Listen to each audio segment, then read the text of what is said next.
तो ये है प्रोग्राम का दूसरा हिस्सा। हमारे मेहमानान और बहुत ही मोअज़्ज़िज़ मेहमानान में शामिल हैं सहरताब रुमानी साहब और राना खालिद महमूद साहब। तो जो गुफ्तगू जहाँ से ख़त्म हुई थी वो बात हो रही थी सहरताब रुमानी साहब के हवाले से। तो रुमानी जो तख़ल्लुस है उस पर हम बात कर रहे थे, क्योंकि सहरताब रुमानी के यहाँ वैसा रोमांस या वैसा इश्किया शायरी जो है वो नहीं है।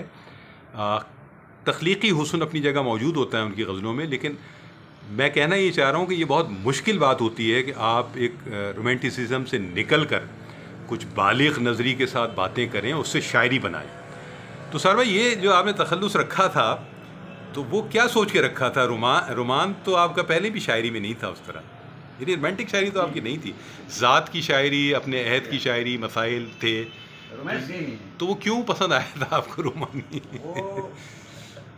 बस उसका ये मेरा ख्याल है 83 का ज़माना है, वो नौजवानी की हाँ, शौक़ था रुमानी लिखने का। अच्छा। तो वो उस वक्त हो गया था। और दूसरी अहम बात यह है कि शायद रुमानी के जो आपने बात की, यहाँ सबसे अहम बात यह है कि जो नाम है मेरा सहरताब, ये खुद अपनी जगह बड़ा मुकम्मल और ज़बरदस्त नाम है। इस पर जो है, और ये हुआ ये कि मेरे एक दोस्त थे रफ़ीक अहमद रफ़ीक, और उन्हीं से अगर मैंने कुछ शायरी में कुछ थोड़ा सा तेज़ बात कीजिएगा। शायरी में अगर मैंने कुछ जो सीखा है शेर कहना, ये रफ़ीक अहमद रफ़ीक साहब से सीखा है। अच्छा, उनका इंतकाल हो चुका है काफ़ी अर्सा। तो वहीं वो सखर में थे? सखर में अच्छा थे। अच्छा अच्छा। और उन्होंने मुझे कहा था कि तुम अपना तखल्लुस ताब रखो। तो मेरा नाम जो है असल नईम है, तो उन्होंने कहा नईम ताब तुम्हारा नाम होना चाहिए। अच्छा, तो कुछ अर्सा मैंने जो है नईम ताब लिखा। अच्छा। और रुमानी क्योंकि मैं पहले अपने नाम के साथ लिख चुका था, लगा चुका था, तो नईम ताब रुमानी हो गया। फिर मुझे एक दोस्त सखर में मिले, और बड़े अच्छे शायर हैं वो, आप शायद वाकिफ़ होंगे उनसे, क्योंकि उनका नाम है शहजाद शाम। अच्छा। तो शहजाद शाम ने मुझसे कहा कि यार मैं शाम हूँ और तुम सहर। अच्छा, तो तुम सहर रुमानी लिखा करो। वाह। मेरे जहन में ख्याल आया कि अगर जो रफ़ीक भाई ने कहा है ताब, उसको अगर सहर से मिला दें तो ये सहर ताब बन जाएगा। बहुत अच्छा। तो वो फिर सहर ताब रुमानी। और मेरा ख्याल है सहर ताब, मैंने ये कहीं पहले ये बात की भी थी कि ये सहर ताब शायद मेरी ही इख्तिरा है। तो मुझे किसी ने जो है वो बल्कि यूँ कहिए एक रिसाला निकला था सहरताब, आपको शायद याद, एक रिसाला निकला था सहरताब के नाम से। तो याद नहीं, उनके एडिटर पावर चौधरी साहब ने शायद निकाला था। तो सहरताब जब उन्होंने निकाला तो मैं समझा शायद मेरा कोई नंबर निकला है। जब वो मैंने देखा तो मैंने उन्हें खत लिखा था कि भाई ये सहरताब जो है आपने ये कैसे आपने, ये तो तरकीब मेरी है। तो उस वक्त उन्होंने मुझे जवाब दिया था, नहीं ये तरकीब कहीं और भी इस्तेमाल हुई है। तो फिर मैंने ये कहना बंद कर दिया। अनवर शऊर साहब के जो साहबजादे हैं उनका नाम जहाँ ताब है।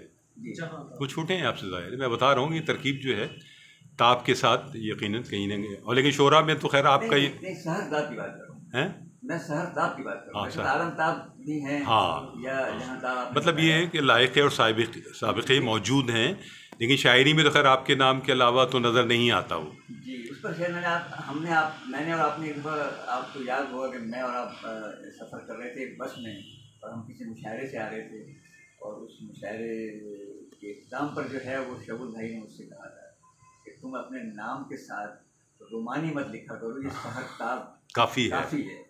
तो मैंने आपसे उस दौरान कहा तो आपने कहा नहीं यार रुमानी हटा देते हो तो फिर वो अब वो पूरी शख्सियत आपकी देखें तो बन जाती है। राना महमूद खालिद साहब, आप क्या कहेंगे? ये आपने तखल्लुस रखा है कोई? मेरा तखल्लुस कैसर ही है शुरू से। अच्छा, और ये 1976 से यही तखल्लुस। अच्छा, तो कितना फ़र्क पड़ता है जब आप एक तखल्लुस रखते हैं बाकायदा, और एक शख्सियत आपकी शायराना एक तखल्लुस के साथ जुड़ जाती है, तो कि अलग से शख्सियत भी आपके अंदर जन्म ले लेती है या एक नॉर्मल सूरत हाल होती है? इसका तो कोई ख़ास असर तो नहीं है, क्योंकि खालिद महमूद मेरा नाम है, कैसर मैंने उस वक़्त जो तखल्लुस रखा वो एक शऊरी तौर पे रखा या लाशऊरी, इसका मुझे अंदाज़ा नहीं है कि बस कैसर है। अच्छा, ये जो 4 किताबें आई हैं ज़रा उसके बारे में बताइए आप, मुख्तसरन नाम बता दीजिए इनके, 4 जो किताबें अभी और ज़रा दिखा भी दें क्या कौन कौन सी है, ज़रा अपने सामने करें। सबसे हाँ, पहले तो ये मेरा हसन अमीरी साहब हैं जो बहुत ज़बरदस्त शायर, तरक्की पसंद और बहुत कमाल। आसार बहवाला तरक्की पसंद तहरीक, ये मेरा एमफिल का आपका मुकाला है। थीसिस है जो कि मैं कराची यूनिवर्सिटी से पास किया।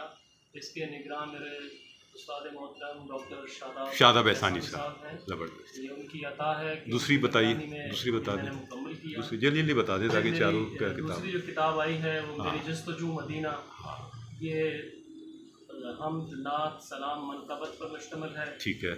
और एक गज़लों का जो मजमुआ है वो हिजरे नातमाम, हिजरे नातमा, ये ओके। मेरा तीसरा गज़लों का मजमुआ है।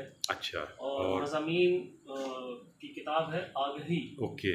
ये आगही भी तीसरे मज़ामीन का मजमुआ है। और कुल जो है वो तकरीबन 10 किताबें अब तक इशाअत पज़ीर हो चुकी हैं। अच्छा, मैं अगर आपसे ये सवाल करूं राना खालिद महमूद कैसर साहब, कि कितना असर पैदा होता है, आप एक किताबें की आप 4 किताबें ले आए हैं, तो अदब के मंजरनामे में क्या कोई इर्तियाश पैदा होता है, क्या कोई बड़ी ख़बर बनती है, क्या लोग तवज्जो देते हैं, क्या लोग नज़रअंदाज कर देते हैं, आप इतनी मेहनत करते हैं मुख्तलिफ़ जहतों पे, हासिल क्या होता है? मैं अदब का एक छोटा सा अदना तालिब इल्म हूँ और मैं इस तालिब इल्म ही हूँ। एक अरसे से ये सफ़र जारी है, शेरी सफ़र भी है, नसरी सफ़र भी है, तहक़ीक़ी भी है। अब अल्हम्दुलिल्लाह एमफिल के बाद पीएचडी में रिसर्च स्कॉलर रजिस्टर्ड हूँ, इंशाअल्लाह उसमें भी काम मेरा जारी है। जबकि दीगर किताबों पे भी काम जारी है। इस वक्त 7 जो किताबें हैं वो गैर मतबूआ हैं, 10 इशाअत पज़ीर हो चुकी हैं और 7 किताबें अभी मुसव्विदे मेरे पास तैयार हैं। अच्छा सार भाई, मैं आपसे सवाल करूंगा, कितना फ़र्क पड़ रहा है, आप किताबें लाते हैं, हम लोग बहुत मुश्किलों में, कराची में कोई पब्लिशर नहीं है, कोई तक़सीमकार नहीं है, अब एक शायर बड़ी मेहनत से अपने वसाइल जमा करके, ज़ाती या कुछ अहबाब जमा करके, लेकिन कितना असर पड़ता है हमारे यहाँ, कुछ संजीदगी इस सतह पर मैं देखता हूँ बिल्कुल ख़त्म होती जाती है। आप क्या कहते हैं? बिल्कुल, मेरा किताब शायरी की किताब के बारे में मैं यही कहूँगा कि इससे वो पजीराई नहीं मिलती चाहिए। और मेरा ख्याल है कि आप बेहतर जानते हैं कि वो खरीदार भी बहुत कम, लेकिन हम लोग तो भाई, मेरा अपना ख्याल ये है कि किताब एक शायरी महफूज है। ओके। और ये अपना एक जुनून है जिसे हम अपना, जैसे कोई मुसव्विर हो वो करता रहे पेंट, तो इस तरह शायर जो है वो भी उसके अंदर एक मुक़द्दस जुनून होता है जो सिर्फ राग़िब करता रहता है, वो लिखता रहता है, ये सोचे बगैर या ये समझे बगैर या सूदो ज़ियां से हट कर कि क्या मिलेगा इससे, क्या हासिल होगा, ऐसा ही है। तो क्या अच्छा, तक़दीम व ताख़िर के अलावा भी तो मसाइल होंगे सार भाई, आप नज़र रखते हैं बहुत गहरी, मुझे मालूम है, और आप क्योंकि जो है वो एक बैलेंस्ड आदमी भी हैं, तो आप कोशिश करते हैं कि चीज़ों को जो है उसकी तरफ इशारे होते रहें और चीज़ें जो हैं वो बहुत ज़्यादा तसादुम की तरफ भी ना जाएं। तो क्या कहेंगे, और क्या मसाइल हैं? इस वक्त तो मेरा ख्याल है इस वक्त जो अहम इस वक्त का इशू है वो तो तक़दीम व ताख़ीर का है। सदारतों का मतलब भी तो पैदा हुआ है, बहुत से ऐसे लोग सदारतें कर रहे हैं, ये अच्छा जो हमारे और आपके जूनियर हैं, और शायर भी ठीक से नहीं है, तो वो सदारतें भी तो हो रही हैं। मुझे उस पर भी एतराज़ है ना, बिल्कुल एतराज़ है कि सदारत जो है वो किसी अहल आदमी को करनी चाहिए। हाँ, सही मानो जो अहल हो। मुझे कई लोग कहते हैं आपको सदारत के लिए कहा जाए तो आप इनकार कर देंगे, मेरा ख्याल है ऐसा ही तो इनकार कर देता हूँ, है ना। और मैं एक वाक़या बताऊँ आपको कि मुझे एक दफ़ा एक महफिल में सदारत के लिए कहा गया। हाँ, मैंने जो है मना किया, तो जो मुंतज़िम थे उन्होंने मुझसे कहा कि नहीं आप जो है वो सदर होंगे आज के।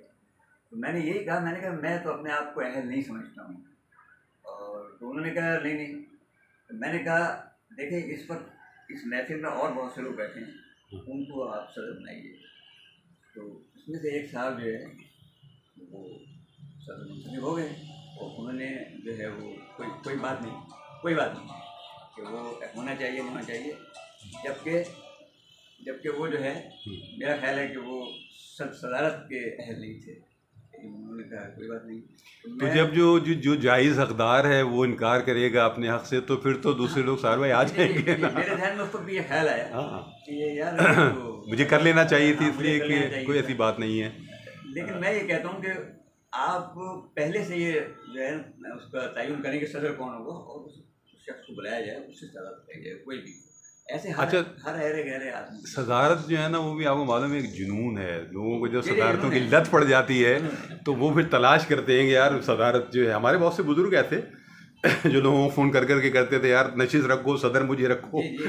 तो अब तो नौजवान जो है वो नौजवान इस चस्के में आ गए हैं, बड़ा शौक रखते हैं सदर उनको बनाया जाए।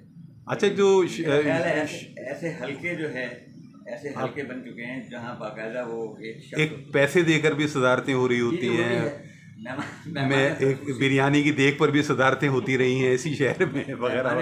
ये रिवाज आम होता जा रहा है, ये रिवाज आम।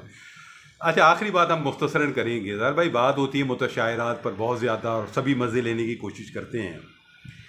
तो मुतशायरात के अलावा मेरा सवाल ये भी है कि शोरा भी तो बहुत सारे ऐसे हैं जो कि शेर कहने के अहल नहीं हैं या उस मेयार का कहने के अहल नहीं हैं। तो ये सिर्फ मुतशायरात पर उंगलियाँ इतनी ज़्यादा क्यों उठती हैं, क्या कहेंगे? मुतशायरात पे मेरा तो ख्याल है कि शायरों पे भी उठती हैं और मुतशायरों पे भी उठती हैं और मुतशायरात पे दोनों पे उठनी चाहिए। दोनों पे उठती हैं। अच्छा, उठती हैं। दोनों पे। अच्छा, कितनी परसेंटेज होगी अगर मैं आपसे पूछूं कि फेसबुक पर? लेकिन मैं ये कहूँगा कि मुतशायरात ज़्यादा हैं। वही मैं परसेंटेज पूछना चाहता हूँ, ख़ास तौर पर फेसबुक में। खालिद भाई आप भी बताएंगे, फेसबुक पर जो कि इस वक्त एक बहुत ज़बरदस्त मीडियम है, सामने का मीडियम है, क्या परसेंटेज होगी इसमें सर भाई? फेसबुक शायरात हो या शोरा हो जो कि मुतशायर। अगर मुझसे पूछें, हाँ आपसे, मैं तो 50% है क्या? 50 मैं तो मानते ही नहीं। मैं तो 80% है। नहीं 90% जो 90%, यानी कि शायरात जितनी भी हैं, हाँ 90% मुतशायरात ही हैं। और बाकी जो शोरा है, शोरा में भी अब ये है कि आप कह सकते हैं कि 40% जो है वो तो बहुत ज़्यादा रेशू हुआ फिर तो। ख़वातीन शायरात में ज़्यादा है, बहुत ज़्यादा है। मैं इसीलिए किसी नाम नहीं ले रहे, हम नहीं नाम नहीं, हम तो परसेंटेज, मैं परसेंटेज बता रहा हूँ कि जो 90% आप कह रहे हैं, 90% मुतशायरात और जिम्मेदारी से कह रहे हैं। आप ये समझते हैं कि मतलब आपने बात इसको मतलब समझा है, देखा है। 90% बहुत ज़्यादा बड़ी। आप क्या कहते हैं खालिद भाई? मैं तो इस बात पे यकीन रखता हूँ कि या तो शायर होता है या नहीं होता। ठीक है, वो तो है, दरमियान की कोई बात नहीं है। ठीक है। मुतशायरा या मुतशायर, इसका तयन करेंगे वो उनका कलाम और नक़ाद हज़रात पे छोड़ दे, वो खुद ही इस चीज़ का छलनी करेंगे इंशाल्लाह कि कौन मुतशायर है और कौन मुतशायर नहीं। लेकिन जो परसेंटेज सार भाई ने बताई है, मेरे सीनियर हैं, मैं 90% ये कह रहे हैं कि, और 40% वो शायरात 90% और 40% जो है शोरा। हम इनकी राय को कदर निगाह से देखते हैं, लेकिन इसके बारे में मेरी अपनी कोई ज़ाती राय नहीं है। अच्छा हजरात, बहुत बहुत चलें, आप बहुत शुक्रिया, आप लोग तशरीफ़ लाए और हमने गुफ्तगू की। और हमने ये सारी गुफ्तगू ज़ातियात पर नहीं की, बल्कि अदब के अमूमी रुझानात और अदब के जो अमूमी मसाइल हैं और बड़े गंभीर मसाइल भी हैं, हमने उस पर गुफ्तगू की। और यकीनन ये मुकालमा ही होता है जो बात को आगे बढ़ाता है। तो सार भाई मैं बहुत आपका शुक्रगुज़ार हूँ, और राना खालिद महमूद कैसर साहब आपके बहुत शुक्रगुज़ार हूँ। तो इंशाअल्लाह ताला फिर मुलाकात होगी। अपना बहुत ख्याल रखिएगा। अदब व फ़नून नामा ज़िंदाबाद, पाकिस्तान पाइंदाबाद।